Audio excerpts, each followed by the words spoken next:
Hello and welcome back to Mock Family Games. Today we're doing a special game because this is a game that my daughter has wanted to do since we started doing videos.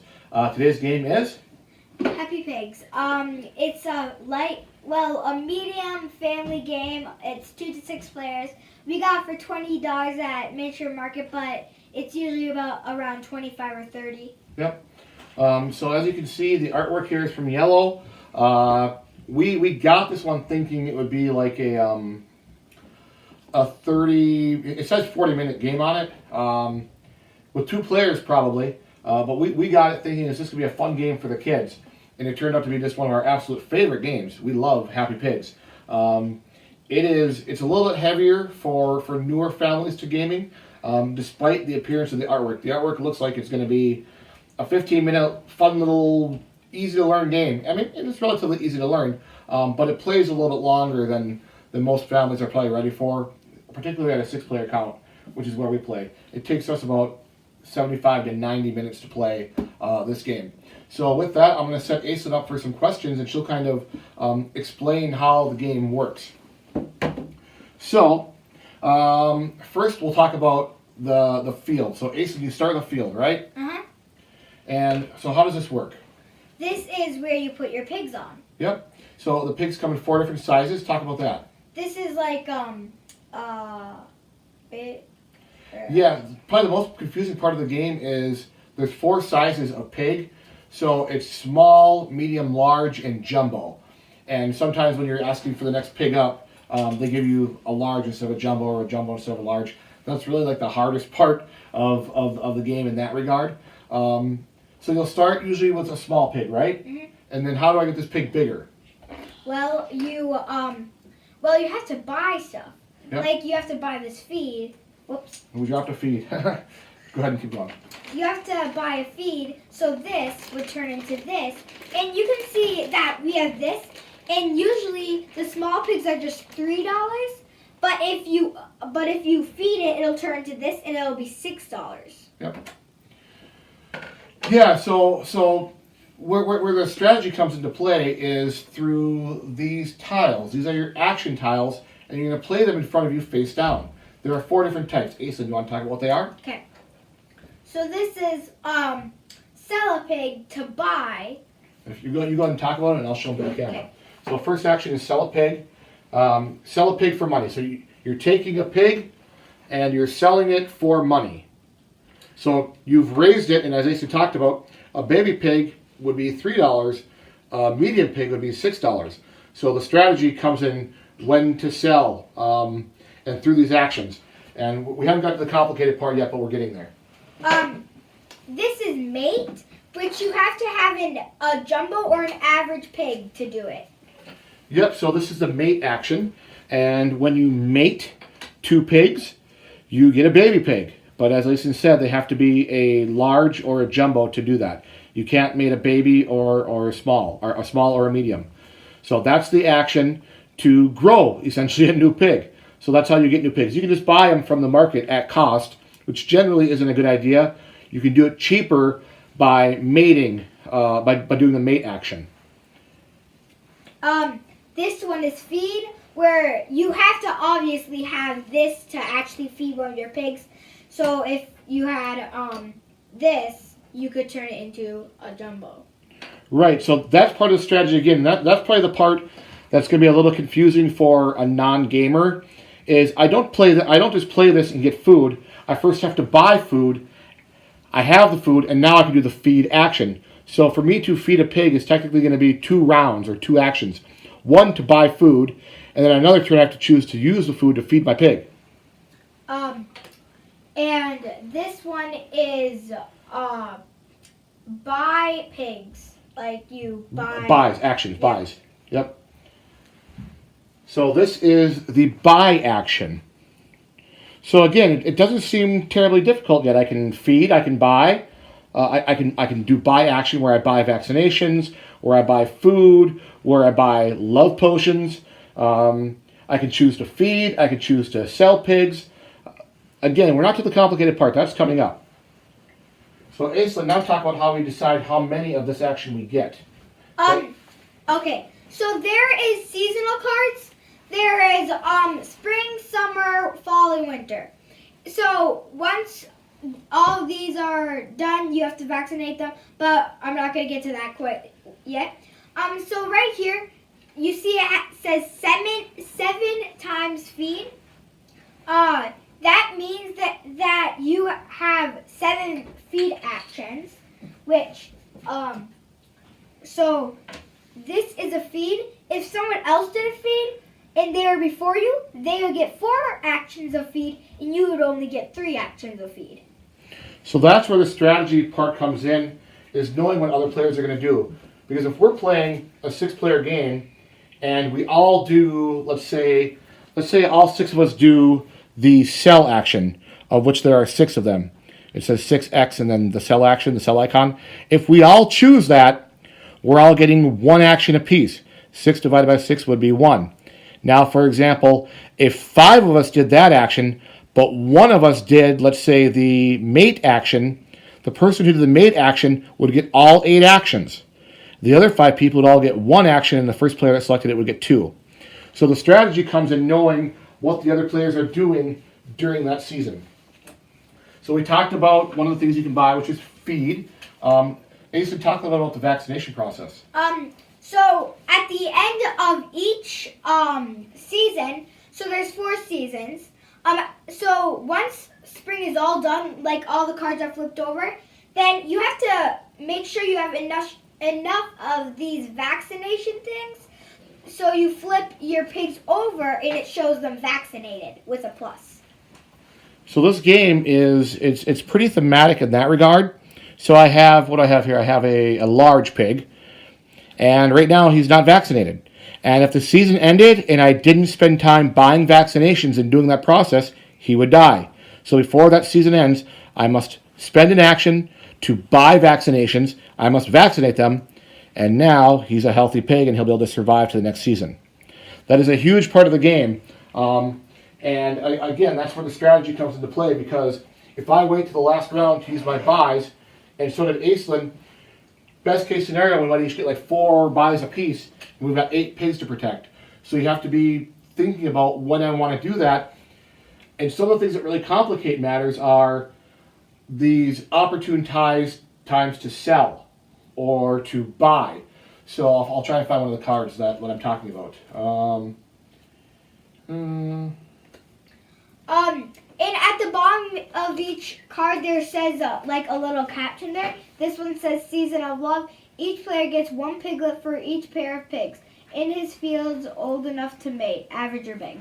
So there's going to be text on the bottom of the card. There's going to be text on the bottom of the card that's going to kind of drive you. And if you are in a position where you need to get your vaccinations and now a powerful card came out, you have to make a choice. Do I let my pigs die and do the powerful action? And that's where the strategy really comes in. So this one here is called the Bacon Festival. I'll try and line it up for the camera. So on this card, basically the price of selling pigs essentially doubles. So I need to be able to do that buy or that sell action. As you can see, there are only 9 sell actions, and if we've all been waiting for this Bacon Festival in a 6-player game, we're each going to get 1, maybe 2 of those actions. So then you're thinking, well, that's not great. I'd be better off taking the buy action instead of the sell action and get all of them. So you're constantly wrestling with trying to figure out what all the other people are going to do. This is a game that truly plays better with 5 or 6 than it would at 2 or 3. So certainly if you're a family who's looking for a game for 4, 5, or even 6, this is a really, really, it's truly a gateway game into the action selection category.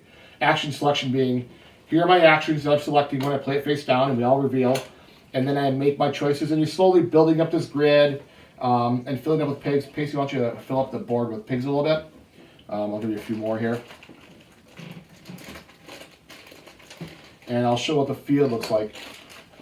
So that's another decision. Another decision I have to make is, do I want to buy another field? So as you can see, this is gridded, and a small pig will take up 4 of the squares, and a medium will take up 6, and a large will take up, I think it's 10, and a jumbo will take up, I think, 14 of those squares on that board. And once that board fills up, there's no more room for pigs. So what are you going to do? You got to spend an entire action to buy a field, and fields are expensive. So you're kind of playing this game of, do I want to go for one huge sale at the end, or am I just going to kind of chug along and sell them as they get big? Grow them, grow them, grow them, sell them, sell them, sell them, and never bother with vaccinating them. So there's a lot to think about. This is the player board. This is really the only critique I have of the board that's kind of a negative, is this action board is really small. We've played enough that we have it all memorized, but for a first or second game, you're kind of all reaching in, looking at this and trying to figure out, okay, how much do I get for a big pig? Oh, they're 15? Okay, I got it. That's the only real critique of the game as far as what might be small. Aislynn's got a board built here, so on... And you see there's like 3 spaces there, but nothing else can fit there. If only this pig could get flattened out, right? If you flatten them, squish them down with a big cast iron pan or something, right? So what she could do is buy another field, Yep. and now she could play one over that gap. Let's talk about production quality. What do you think of the tiles? Like they're thick, like, and you wouldn't have to worry about them getting warped. Yep. I mean, like, like the tiles, maybe they might could, like, the plus on there might be, could be, like, a little bigger, or like, it could just, like, have, like, a vaccination sign on the pig, or, like... It's super fun, though. I'm going to bring one of these up close to the camera. The art on these is super fun. And when they get vaccinated, they get these little bandages on them. That's cute and fun. I really like the cardboard money. Usually this would be like a paper bill. This is a hard piece of cardboard, a thick piece of cardboard. The art is super whimsical and fun. Iello always just has fantastic artwork. Do you have the expansion down here? Yes, it actually is in the box. So she'll show you the expansion. The expansion doesn't add anything to complexity. It just adds another fun element. And the expansion is like $4, I think. It's, so I'll show you real quick. I'll bring these up real quick first. Can I show the... So it has chickens, sheep, and, cows. Like, just another level. Instead of Happy Pigs, it could be like Happy Farm. Or like, Happy Farm, Happy Pigs. So, yeah, it just gives you another level of card that you can play. So, like I said, there's about 100 tiles, and there are sheep, cows, and chickens. And chickens. The chickens are super cute. And cows. So that's like 100 tiles for, I think it's like $4 to add those. Again, that was also a miniature market for these as well. But any of the game stores that we use, Game Nerds and Cool Stuff, and what else do we use? Boardlandia, Card House, they all have all this stuff. Super fun game, again, so we really recommend this to families who are ready to move on to a slightly more complex level, but aren't really ready for heavier 2 to 3 hour games. This is in that hour, 75, maybe 90 minutes. It's got enough going on, and it's really thematic. The idea of growing pigs really pulls through. And it's the art is so cute and fun that it really enhances that experience. We've played this, I think, half a dozen times now at least, and we've loved it every single time. What are your final thoughts on this one? Well, like, someone wins if they have the most money. Yep. But, like, I actually, like, I like the artwork. Yep. I really like how they thought of, like, doing a game like animals, which I really like. Yep. Animals. And that, like, you have to vaccinate them after all the cards went out all season. And there's, like, I think there's a card that, like, every pig is, like, more than, it shows at the top that, like, that the small pig will be $10. Yep. Yep, the bottom of every card. So the game plays, you don't use, I think there's 6 of them. You use 4 of each season. So you play 16 rounds, is it? Or 12? I think it's 12 total. So you use 3 of each. And each one will have a note that you read to the group at the beginning. So this is a fall card. I flip it over and I tell the group, okay, we have 10 feed actions, we have 8 buy actions, we have 7 mate actions, and we have 9 sell actions. That's what we're bidding on as a team.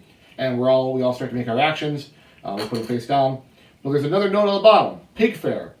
The player with the most big pigs gets $25. If there's a tie, each player will get $25. So you know what these things are and what's coming up, sort of. Again, there's 6 of them. You're only using 3, so you're not sure for sure is the big pig in this game or is it going to be the little pig in this game. So you're kind of planning ahead about, okay, I know usually in the fall there's a bonus for this coming up. I'm going to let that pig die. I'm going to focus on getting the most big pigs right now. And I'm making a conscious decision. So that's really good for this age group too.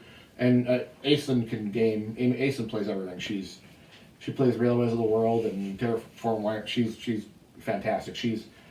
But any 8-year-old should be able to pick this up and play it, and be competitive.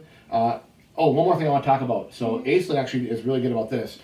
Is she'll choose the mate action. There's 6 of them on here. So she'll choose that at a time when nobody else is going to be mating, even though she only has, let's say, she only has these 2 pigs. So she can only do 1 mate action. So why would she want 6? For every action you don't use, you get $1. So if you don't use 5 of the actions, you get 5. You get $5. And at the end of the game, usually the winner has around 120. So if you're getting 5 points just like that, so $1 is worth a point, victory point at the end of the game. So if you're getting a mate action, which gives you a brand new baby pig, I don't know where the baby pig, so she does a mate action, she gets a brand new baby pig, and then she has 5 actions left over, she gets $5. That's a really good round. And everybody else, did the buy action, and I got 2 actions, and Mom got 1, and Ellen got 1, and so I get 1 piece of food to make 1 pig grow bigger. She had a huge turn, I had a really, really small turn. So we really like Happy Pigs. Again, it's just fun. It's just a fun, cute, whimsical game that has enough strategy that you're not going to play it once and say, oh, that was cute. You're going to come back to it, especially with that group of 8 to 14. And again, my wife and I love it too. I mean, I'm up for Happy Pigs most of the time. There's enough strategy that I feel I don't win. So I mean, obviously there's enough strategy in it that I need to get better at it. So it's a fun game, and we highly recommend it. Thanks for watching.